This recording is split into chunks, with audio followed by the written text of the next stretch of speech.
Good morning, good afternoon, good evening, or whenever you should happen to find this. Welcome to the Quote of Arms podcast. I am Coach J. Rowe, the Unsummoned Skull, your host with the most, and I'm joined today with... Dualcast Gaming. Glad to have you, Dualcast. So on this podcast, we talk about our favorite tribes and what makes what they are, what makes them special, and what connections we have to them. So what tribe are we talking about today? Today, I want to talk about Eldrazi Tribal, probably the first tribal deck I ever played. Awesome. So Eldrazi, those crazy tentacle monsters that take over planes and float through the blind eternities. Spaghetti monsters. Yep, they're all Pastafarians. Oh, absolutely. So, what would you say the members of this tribe look like in the game? So, I mean, that is a very tough question. Flavor-wise, big tentacle monsters. There's three separate broods, etc. I can go on and on about the Vorthos implications of everything. Mechanically, it's kind of the same boat. They're in all five colors, and yet they are also almost all colorless, either because of the original Eldrazi that were mostly colorless, or because of the Devoid Eldrazi from Battle for Zendikar. They're pretty much just everywhere, and their mechanical identity is very difficult to pin down. I mean, you can literally find Eldrazi that are good for aristocrats themes. You can find some that are good for blinking. There's some with ETBs that counter abilities. They're just all over the place. Those are just the small and mid-sized ones. Then you got, the big three, which is technically 6 cards now. So there's 6 just enormous legendary Eldrazi that just do so much bonkers stuff. So those ones have a special name, right? Yeah, so they're referred to as the Eldrazi Titans. There are 3 of them. There's Kozilek, Ulamog, and Emrakul. One of those is banned in Commander for good reason. It is Emrakul, the original one, because it is a giant 15/15 flying protection from colored spells. Then when you cast it, you take an extra turn. And if it goes to the graveyard from anywhere, you shuffle it and your whole grave into your library. So, it wasn't necessarily banned for for the reasons of like people playing it. It was too powerful. If I recall correctly, it was banned because people were doing things like briberying it out of other people's decks. Yeah, I mean it just does a lot of stuff that honestly, I'm probably not the best person to speak to about commander bannings. I played a bunch of different power levels, and most of it is just playing for fun. Mm-hmm. So if there's a card that's problematic, I'm probably not playing it in the first place. Yeah. Or at least not abusing it in this case. I'm just talking about the history of the format, because I've been playing Commander almost since it became a format, because it came into existence, or at least it came into the mainstream, around the same time that Worldwake did. Which is interesting, because it was right before Rise of the Eldrazi. Yeah. And that's right when I started playing Magic. A friend of mine got me an intro deck, specifically with I forgot the exact name. It was the red-green intro deck with the Manticore as the little cover card, and it had a bunch of Eldrazi in it too, because it had Nest Invader, and I always just thought that those were so cool that it's got these crazy monsters that have these little tiny hatchlings, and eventually you're supposed to use those to ramp up into these giant Eldrazi monsters. Yeah, Rise of the Eldrazi was a really interesting set, and it was one of the best to draft. Unfortunately, that was around when I stopped playing Standard, because Jace the Mind Sculptor kind of wrecked every format he was playable in. But at least he wasn't playable in draft. in specifically Rise draft. Rise was such an awesome format to draft. Because there were so many different things that you could do, and also because The Scions, I believe they were Scions at the time. Those ones were the spawns. Spawns, okay. Oh, yeah, the Scions are 1/1s that came about later. The Spawns were 0/1s. But because of the Spawns, you could either play a lower land count and play more spells, or you can just know that your mana was going to be decent to okay, and it allowed you to be a little bit more creative in what you wanted to play. Like, Yeah, no, there was Defenders Tribal, there was Allies, there was what else was there? So there was the big Eldrazi. There were Eldrazi with Annihilator, like what was it? Ulamog's Crusher. There was wound up being really playable in Pathrazer of Ulamog. yeah. Yeah, Annihilator's definitely the big boogeyman there. Mm-hmm. At least for that era of Eldrazi. Like, it that betrays. You don't really see it pop up too much anymore, but it's still a solid card. Having Annihilator 2, and then you get to take control of any permanent that your opponent sacrifices is pretty strong. Oh yeah. Well, it's getting back up there, I think, because of people playing a lot of aristocrat strategies. Yeah, yeah, it's just a solid card all around. If you can play a 12 mana creature, of course, which in Commander you'll eventually get there. I mean, you can get there sooner than you might think with the help of Kyoji. No, it's a meme. But no, with the help of Dockside and such. With that, there's plenty of fast mana out there now.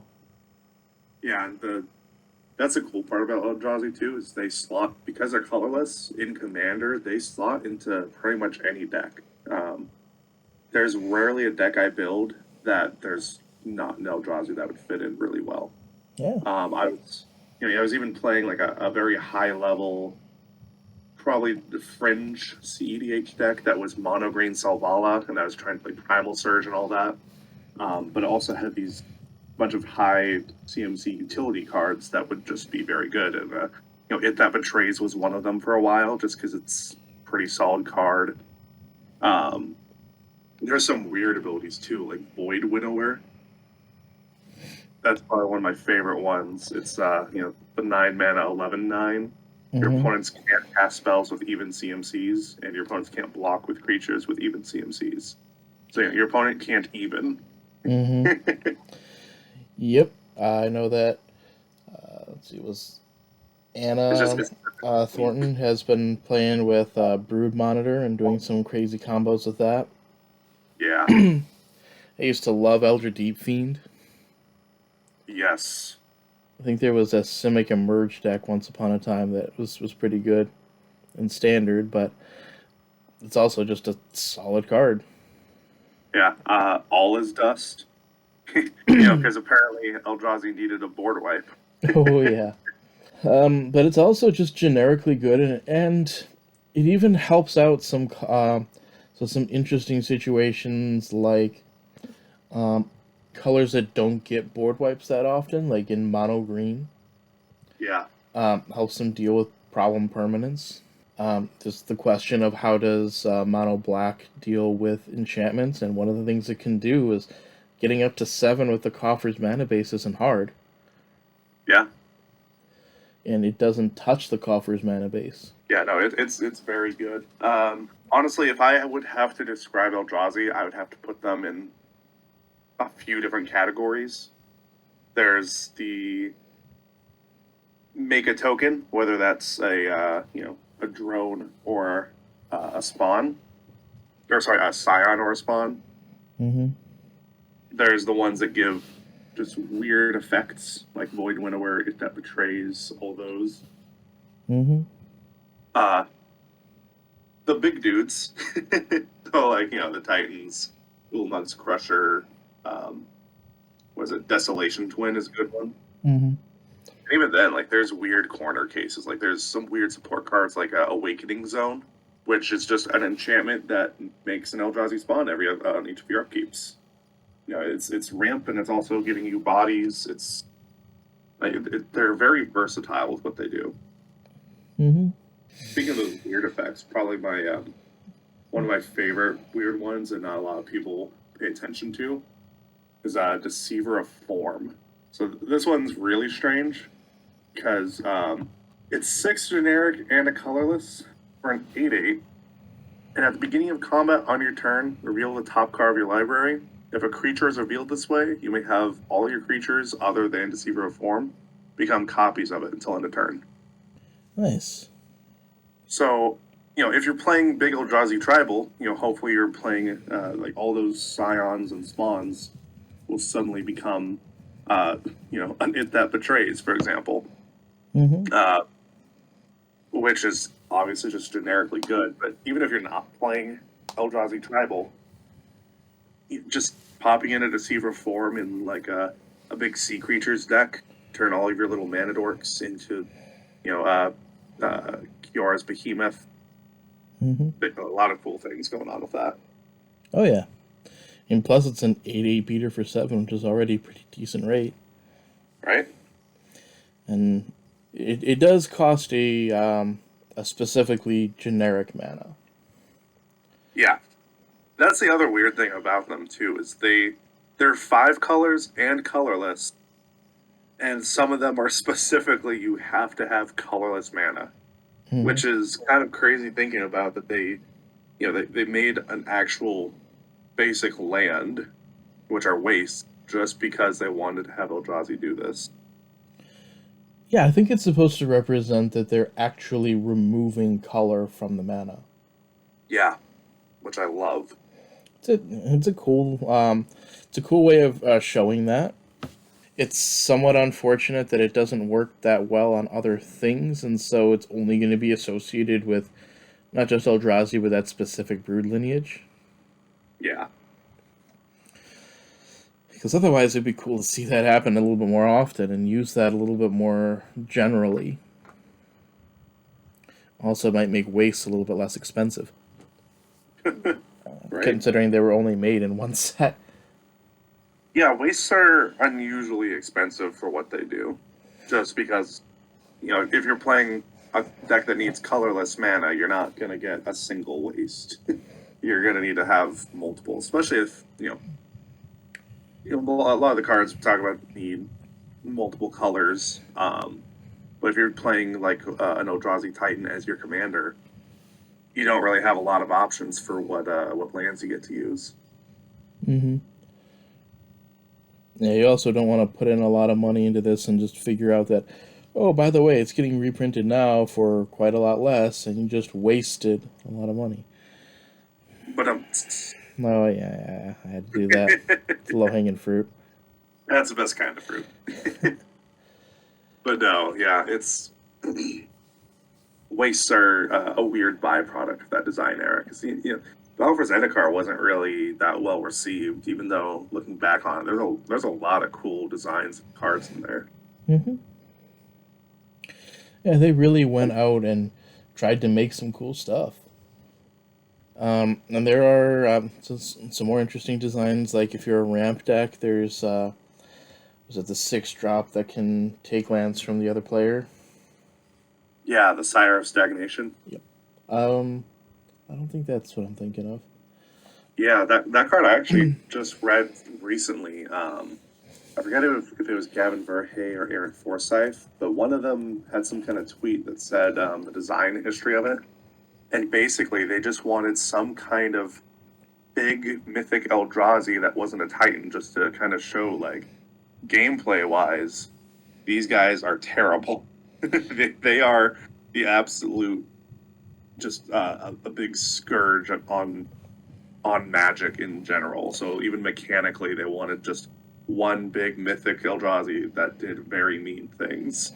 And that's how Sire Stagnation became a thing. That one is, so Sire Stagnation is devoid. It's a blue-black, but it has a blue-black identity to it. It's an anti-landfall card. When a land enters the battlefield under an opponent's control, that player exiles top 2 cards of the library, and you draw 2 cards. It is a very mean card. It is anti-landfall, which is interesting because it's on Zendikar, and Zendikar wants landfall, and this card is against Zendikar, which very much makes sense. Yeah, it's very flavorful. What I was thinking of, though, is Oblivion Sower. Oh, yes. Oblivion Sower is so good.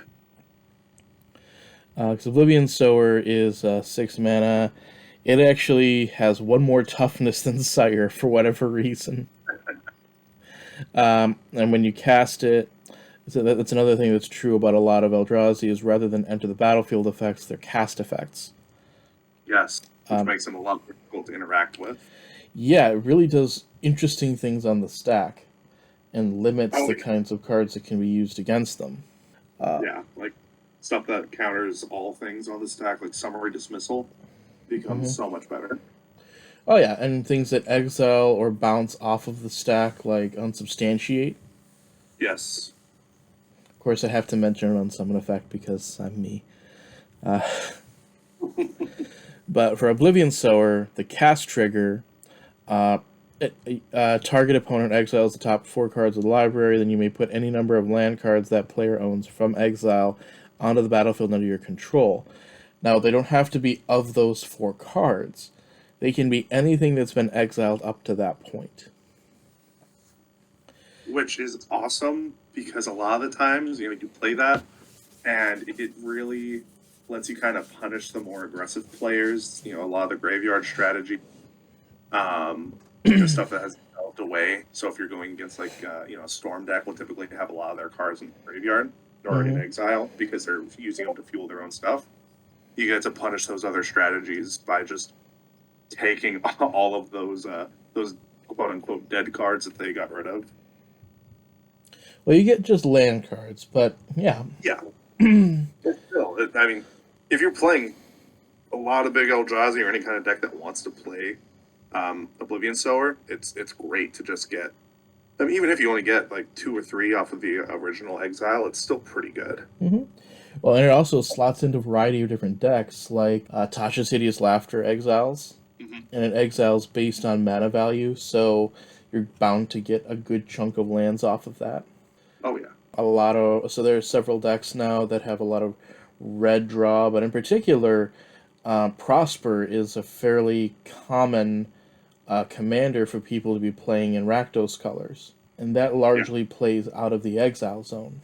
Yeah, it's one of those weird cards where it gets better and worse depending on what kind of commander people are playing at the time. Because, stuff like Prosper means that Oblivion Sower all of a sudden becomes way better in that play group by a long shot, Oh, yeah. But it's also, it's an entirely generic cost. So you can slot it into any deck you want. It's also a cool way to get extra lands in a landfall deck. Yeah, I mean, I was playing it in, I forgot the name of the guy, the 3-mana turtle guy. Arkelos, that's it. I put it in Arkelos, and it's amazing. Getting even a couple extra landfall triggers in one turn just can turn a whole game around. Oh yeah, and you get the untap as well if as long as Arkelos is untapped. It's a large butt, which is pretty good too. It's strange though, looking at the art itself, it doesn't look defensive. I mean, it looks weird. Well, it could really be anything. Well, I mean, if I'm comparing it to, say, Sire Stagnation looks like it's built more defensively. It looks like it should be the 5/8 and Sower should be the 5/7. Yeah. But, I mean, who am I to argue, right? I'll take it. I mean, to be fair, if Sire Stagnation, they just decided let's buff it even more, it'd be a little bit annoying. It's already annoying. I'm kidding. Yeah, I mean, the art, too, is another big draw for the Eldrazi. Like, there's so much weird stuff going on with it. Whereas the Thought-Knot Seer sees a lot of play in Eldrazi-tron, but also just the artwork is insane looking. Oh, yeah. It's interesting how some of them look a little bit more comical and some of them look a little bit more realistic. Yeah. Like some of them look like they were made 2D drawings, and some of them look like they were clearly 3D renders, like Ulamog, the Ceaseless Hunger. Yeah. Yeah, my, probably the card that made me want to build Eldrazi the most at first, when I first started playing and wanted to build a whole Eldrazi deck, was a Spawn Sire of Ulamog. Because of course, you need some playgroup rule zeroing with that. But the ability where you pay 20 mana to cast any number of Eldrazi from outside the game without paying their mana cost, I just thought that was amazing. When I started playing, I was like, oh, okay, I'm just going to fill up a shoebox with Eldrazi cards and put it on the table. Oh, yeah. Kitchen table magic is a heck of a drug. Yeah. It was just insane. Even what it is, if you're going by the no sideboards at all commander, and no outside the game effects, paying 4 repeatably to get 2 0/1s that can sack to add 2 mana, that's not bad. On a 7/11 Annihilator one, it's definitely not terrible. Oh, yeah. So, we talked about a variety of different types of Eldrazi. We talked about what they look like and some different members of them and where they might fit. What is it about Eldrazi that are special to you? So, for me, Eldrazi are special, partially because of that nostalgia. It's part of that first set that I played. But honestly, it's the versatility that really draws me to them. I play a bunch of different commander decks, and they all do one specific thing really well. But sometimes I just want to play a deck that does a little bit of everything. It's not going to be a full-on aristocrats deck, not full-on blink, but having access to kind of do whatever little sub themes I want it's a lot of fun. You can really take it really in pretty much any direction, and you'll still have a synergistic deck. Nice. Do you have any connections at all to the Eldritch horror genres or to Lovecraftian such? So, weirdly enough, I've kind of had a passing fancy with it, but I've never really gotten full on with the whole Cthulhu mythos.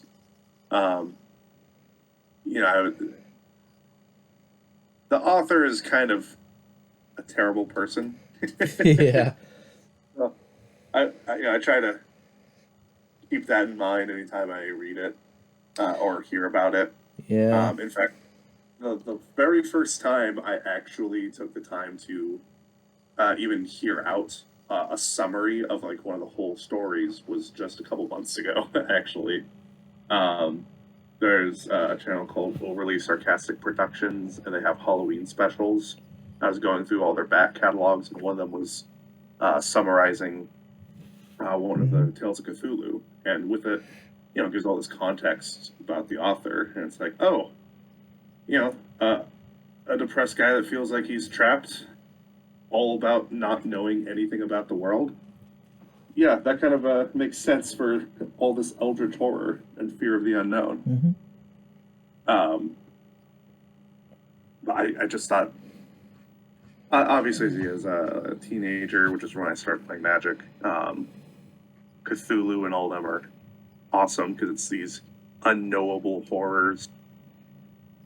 And that did, that same kind of feeling, even if, I'm not a huge fan of Cthulhu and all that, that same kind of feeling really does resonate with the Eldrazi and Magic. That is a really cool thing. It's like, even in the current story, we still don't know anything about them, really. Like, it's been, what is this, 12, 13 years now going on since we first saw them, and we still don't know much about them other than one of them is in the moon on Innistrad. What is known about them is that they come from the Blind Eternities, and they're controlled like puppets. So even when the puppet itself was destroyed, all that really did was cause the hand to retract. You also know that they can be summoned to different places, as Nahiri did. Yeah, just like, you call, kind of like the beacon from War of the Spark, where Nicol Bolas tried to call the planeswalkers, or I guess not tried, did call the other planeswalkers, which makes sense if they can cross the blind eternities freely. Yes, although But it didn't involve any particular technologies to do so. it required a bunch of rituals though. But I'm just saying, like, we don't know any of their motivation other than they are drawn towards lots of mana. Um, They attempt to like destroy it and suck it dry, kind of like the Phyrexians, you could say. yeah, but I mean, even if Phyrexians, like you know the motivations behind them. It's kind of a known quantity with them of yes, they are evil. They want to complete everything. Whereas with Eldrazi, they're just kind of these things that you get in the way of, They're which kind of living it, trash compactors. yeah, basically, and it's very like I don't even know how to describe it adequately. Probably, There's something that's scary about an opponent that is technically not technically doesn't have a mind to it. I was actually looking at somebody who tried to make a render of, I think it was Star of Stagnation for D&D 5e, and they put an ability on it called Alien Mind that gives them advantage on Wisdom checks because how are you supposed to read the mind of something when all it's thinking is destroy? yeah, yeah. That's really what is so compelling about them. As they're technically they're antagonists of the story, but they're not villains by any stretch. They're literally just a force of nature Mm-hmm. that happened to come on them. I And love it's almost very that separation between antagonist and bad guy because my favorite antagonists in stories are ones where their goals and aims just happen to run counter to the main character, yeah, and it's not entirely clear that they have to remain an antagonist force. They just have a desire or aim that is other than or counter to the main characters. yeah, exactly. And that's the whole thing with them is it's they're not like their goal isn't to kill the Gatewatch or anything like that. They're just trying to feed on mana, and it just so happens that their feeding grounds are where all the Zendikarians live. Well, and they didn't necessarily even want to be there. Someone or something put them there. Yeah. Well, we still don't even know if that much is true because that the Eldrazi originally came to Zendikar. How long ago was it? I think it was hundreds or thousands of years prior. It was the Soren and Nahiri times. They came as three. Right. Yeah, Soren, Nahiri, and Ugin. Mm-hmm. And we still don't know if they happened to just kind of drift there or if they were put in place by something else. I'm honestly more inclined to say that they just kind of happened to turn up there because that kind of feels more in character with them as It's no, strange that three of Zendikar them was went just there, in their though. way. Three of them going to the same place seems kind of weird. And I think if I recall correctly, Bolas had something to do with it. Hopefully I don't we remember get. exactly what it was. I mean, there's so much lines of dialogue we could go through. Mm-hmm. I do love that they came as three, though, and that's actually one of my favorite bits of mythology. I think that on Twitter they asked recently, or semi-recently, anyways, what's your favorite bit of in-game lore or in-game lore? And for me, it's the false titans, or the Yeah, false gods. Where yeah, they yeah. Including how the Zendikarians literally worshipped them thousands of years later because their history just got so distorted that they thought, oh yeah, these were the gods. Let's worship Una. mm-hmm. Well, Una's different. That's Queen of the Fae. But I think it's Uma. Ula, I think it was Ula. Yeah, Ula, that's it. Ula's temple. Um, it was the one for the sea monsters. Yeah. So there was Ula, there was Kosi Yeah. for Tosi, I Kozilek. remember. Was it? I think it's Emery. I think. Maria, maybe? Yeah, it's Amaria. Shrine of the Forsaken Gods was one of my favorite cards for that reason. Not that I necessarily Yeah. cared for the card itself, just what it represented. Yeah, the flavor on it is amazing. Ula, Emeria, and Kosi were nothing more than false memories of a monstrous trinity, the Eldrazi Titans, Ulamog, Emrakul, and Kozilek. When that came out, that was one of the first. That was the first time that the lore just went, holy wow. You know, Yeah. I'm from Michigan. I have to go holy wow, right? Oh yeah, yeah. You know we talk like this, eh? Holy wow. I'm not a Uper though. The people in the Uper though, the people that are Upers though, they sound a lot like this there. Anyways, Oh yeah. oh yeah, yeah, you know they do that. Bit like Wisconsin, but yeah, you know the rest. Ay. But yeah, that's another thing. Is the lore for the Eldrazi is a lot more in depth than they do for a lot of other things. Because it was the focus of the third set for the Zendikar block back when we had blocks, and then it was the focus of the Battle for Zendikar Oath of the Gatewatch 2-part block. So they got a lot of lore and cards behind them that really expanded out what they are. Mm-hmm.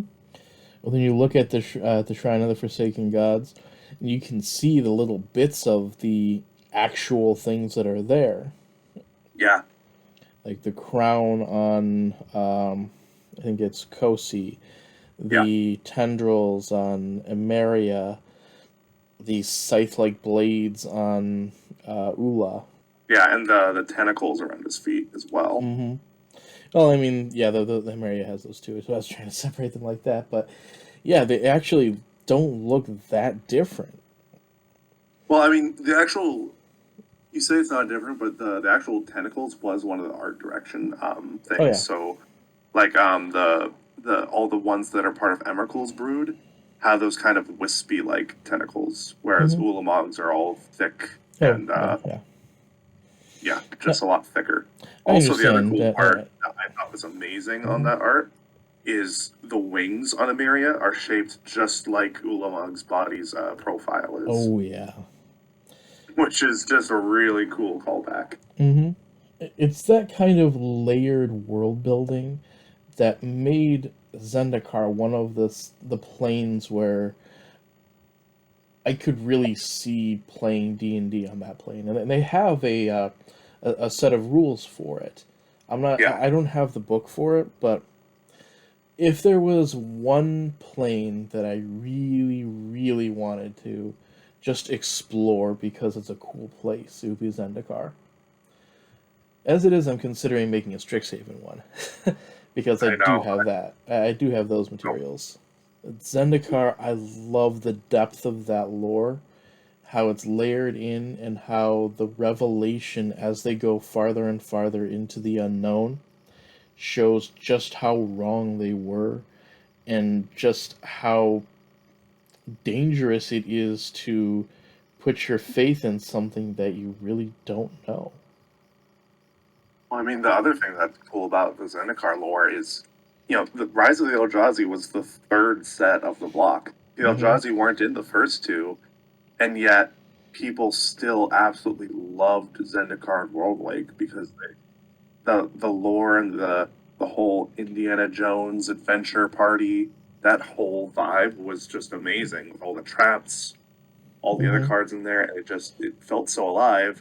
And then look, there's this whole other thing going on. Yeah, And yeah, well, especially the hints that yeah, eventually got turned on their head. yeah, Like, Ayavugan came out earlier. It came out before Rise of the Eldrazi.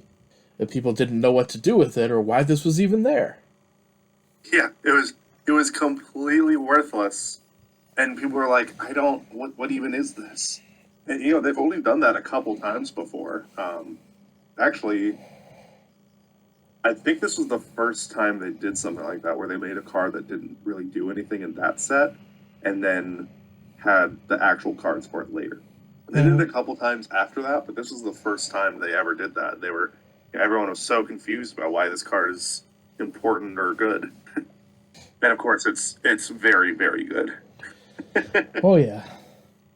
And then the second wave of Titans is somewhat clouded by the constant shifts in standard rotations. Yeah. Because they wound up coming out in the same standard as Aetherflux Reservoir. Yes, Aetherflux Reservoir, but was it Aetherworks Marvel? That's it. Yeah. Yeah, Aetherworks Marvel. And I'm not sure if they were actually intended to be together. Yeah, Aetherworks Marvel putting out an Ulamog the Ceaseless Hunger was one of the most frustrating things to deal with in Standard at the time. That, and I think it was just Emrakul. Well, because Emrakul came out in Shadows over Innistrad. They were still in the same standard, though. That's right, yeah. But, yeah. So I remember because that was one of... Even though it was broken as hell, it was one of my favorite Pro Tours, and probably the last, at least in my mind, the last really exciting standard format. Because you had the fast combo deck, you had the... what were the other ones? You had a variety of different things that people could play. Fast combo deck, you had Collect Company, you had just a variety of just cool, strange things, and it's been a while since combo was a thing, a powerful thing, but not necessarily the only thing, because I don't believe it even won. Yeah, because even with Aetherflux Reservoir being like a big boogeyman of the format, actual win rate wasn't it was something like a 35% win rate, if I remember correctly.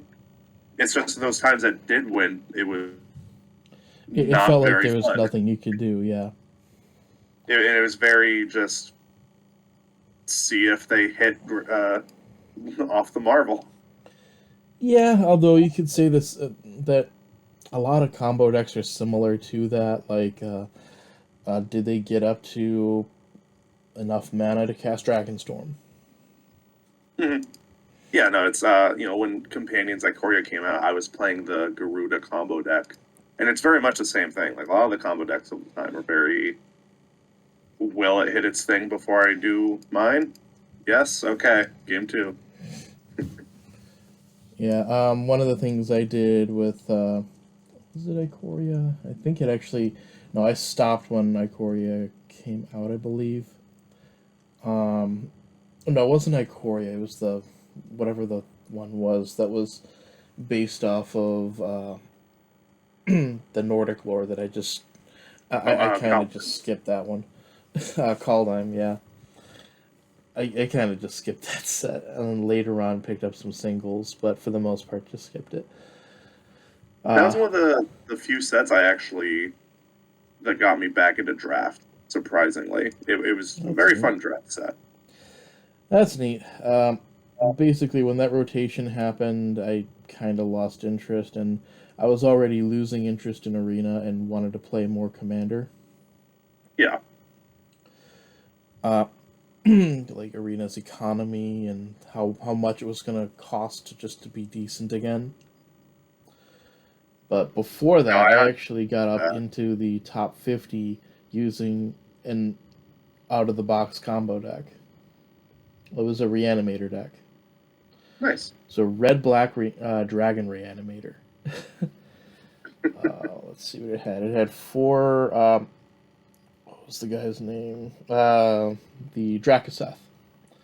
So it had 4 Drakaseth. It had 4 Massacre Worm, and 2 of the dragon that shoots damage when things enter the battlefield.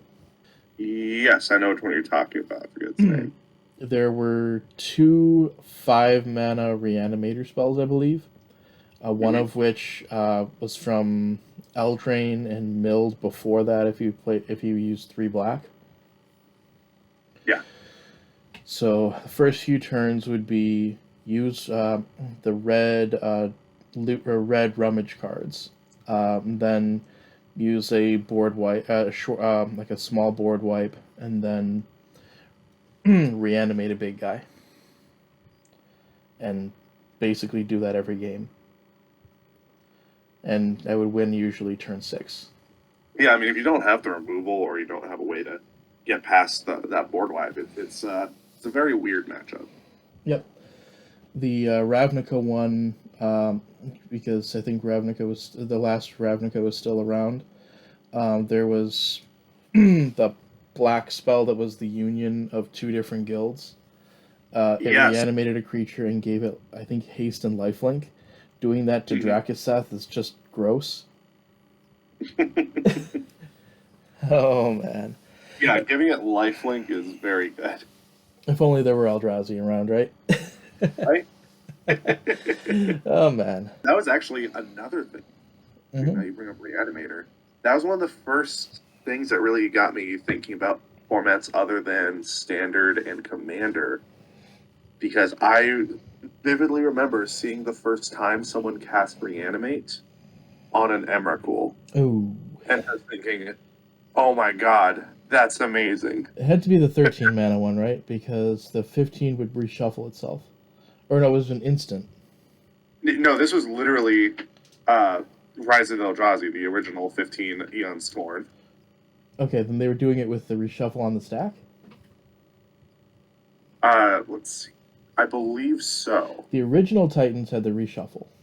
They did, yeah. They were playing whatever the instant speed reanimator spell was. It was I forget what it was. It was you reanimate a creature out of the grave and you lose life equal to its either power or CMC. Understood. So essentially, they were doing it with the reshuffle trigger on the stack, which Yeah. works.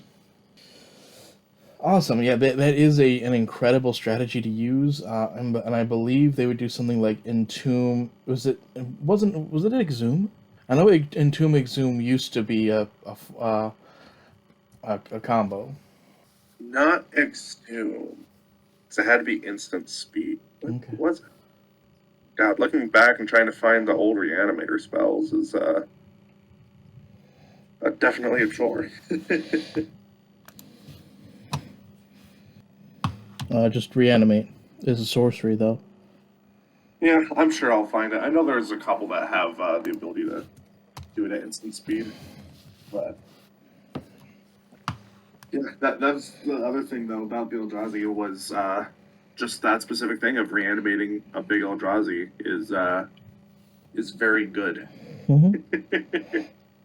which really got me to think about other themes and things you can do with Magic. Oh, absolutely. So this has been awesome and interesting learning Yeah, about this particular tribe, which I know that there's a lot of people who really enjoy the, um, these guys from the small tokens with Awakening Zone, which used to be a format staple, all the way up to the big guys with the Titans. yeah. And you are a Titan of the community. Thank you very much for being on. So where can people Thank you find for you? inviting me. This has been awesome. Thank you. So where can people find you? You can find me on Twitter at DualcastMTG, and then you can also find me on YouTube with a channel just called Dualcast Gaming, where I also have my own podcast where I talk about just whatever my guests want to talk about. Awesome. Well, thank you for being on, and hope you have a wonderful day. You too.